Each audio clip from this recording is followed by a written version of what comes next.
2010ஆம் ஆண்டு பிரபல தொலைக்காட்சி தொடர்ல ஒரு சின்ன ரோல்ல நடிச்சு இப்ப அவருடைய நடிப்பால பலரையும் கவர்ந்த ஒரு ஹீரோவை பற்றிய வீடியோ தான் இது. 1984ஆம் ஆண்டு செப்டம்பர் 27ஆம் தேதி சென்னையில பிறந்த அட்டகத்தி தினேஷா இருந்து இப்ப கெத்து தினேஷா ப்ரொமோட் ஆகியிருக்கிற நம்ம கதாநாயகன்.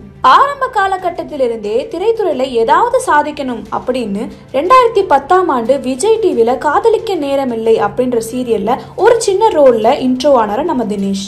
இவருக்கு இரண்டாவது வாய்ப்பா சன் டிவில நடிகை சீதா, விஜய் சேதுபதி, மீரா வாசுதேவன், டெல்லி கணேஷ் போன்ற முன்னணி நட்சத்திரங்கள் நடிச்ச பெண் சீரியல்ல ஒரு சின்ன கதாபாத்திரத்துல நடிக்கிறதுக்கு வாய்ப்பு கிடைச்சிருக்கு.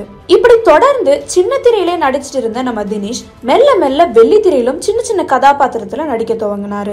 அதற்கு முதற்படியா இயக்குனர் SP ஜனநாதன் இயக்கத்துல ஜீவா, நயன்தாரா போன்ற முன்னணி நடிகர்கள் நடிச்ச ஈ படத்துல ஒரு பாத்திரத்தை நடிச்சாரு தினேஷ். இதைத் தொடர்ந்து 2007ஆம் ஆண்டு மாதவன், சங்கீதா நடித்து அறிமுக இயக்குனரான நிஷிகாந்த் இயக்கத்துல எவனோ ஒருவன் படத்துல ஒரு பாத்திரத்தை நடிச்சாரு. இதைத் தொடர்ந்து 2011ல ஆடுகளம், மௌனகுரு போன்ற படத்திலையும் சின்ன ரோல்ல நடிச்சாரு. இதுக்கு அடுத்தபடியா 2012ல பாரஞ்சித் இயக்கத்துல உருவான அட்டகத்தி படத்துல ஹீரோவா தன்னுடைய என்ட்ரியை கொடுத்தாரு. இந்த படத்துக்கு அப்புறமா தான் ரசிகர்கள் எல்லாருமே அவரை அட்டகத்தி தினேஷ்னு கூப்பிட ஆரம்பிச்சாங்க. இதைத் தொடர்ந்து 2013ல எதிர்நீச்சல், பண்ணையாரம் பத்மினியும் போன்ற படங்கள்ல சின்ன சின்ன ரோல்ல நடிச்சாரு. அடுத்தபடியா 2014ல இயக்குனர் ராஜமுருகன் இயக்கத்துல உருவான குக்கு படத்துல பார்வையற்றவரை நடிச்சிருப்பாரு. இந்த படத்துல இவருடைய நடிப்பிற்காக ரசிகர்கள் குவிய தொடங்கினாங்க. அடுத்ததா இயக்குனர் கார்த்திக் ராஜு இயக்கத்துல உருவான திருடன் போலீஸ் படத்திலையும் நடிச்சாரு. 2016ல இயக்குனர் வெற்றிமாறன் இயக்கத்துல உருவான விசாரணை படம்.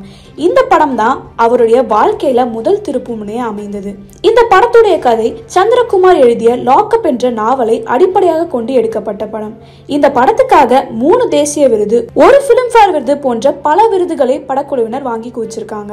இதைத் தொடர்ந்து தமிழுக்கு என் ஒன்றை அழுத்தவும், ஒரு நாள் கூத்து, கபாலி, உள்குத்து, அண்ணனுக்கு ஜே, களவாணி மாப்பிள்ளை, 2ஆம் உலக போரின் கடைசி குண்டு, நானும் சிங்கிள் தான், ஜெயபேபி போன்ற படங்களை நடிச்சு அழைச்சிருக்காரு. இது எல்லாத்துக்கும் உச்சமா சமீபத்துல இயக்குனர் தமிழரசன் பச்சமுத்து இயக்கத்துல கிரிக்கெட்டை மையமா வச்சு உருவாக்கப்பட்ட லப்பர் பந்து படத்துல கெத்து அப்படிங்கிற கேரக்டர் நடிச்சிருப்பாரு நம்ம தினேஷ். இந்த படத்துல அவருடைய நடிப்பு திறனுக்காக மக்களிடையே நல்ல வரவேற்பையும் பெற்று வந்துட்டு இருக்காரு. அட்டகத்தி படத்துக்கு பிறகு அவர் நடித்த ஒரு சில படங்கள் மக்களிடையே அவ்வளவா வரவேற்கப்படனாலும் லப்பர் பந்து அவருடைய வாழ்க்கையில ஒரு திருப்பு முனையா அமைஞ்சிருக்கிறதா சமீபத்துல ஒரு இன்டர்வியூலும் சொல்லியிருக்காரு நம்ம கெத்து தினேஷ்.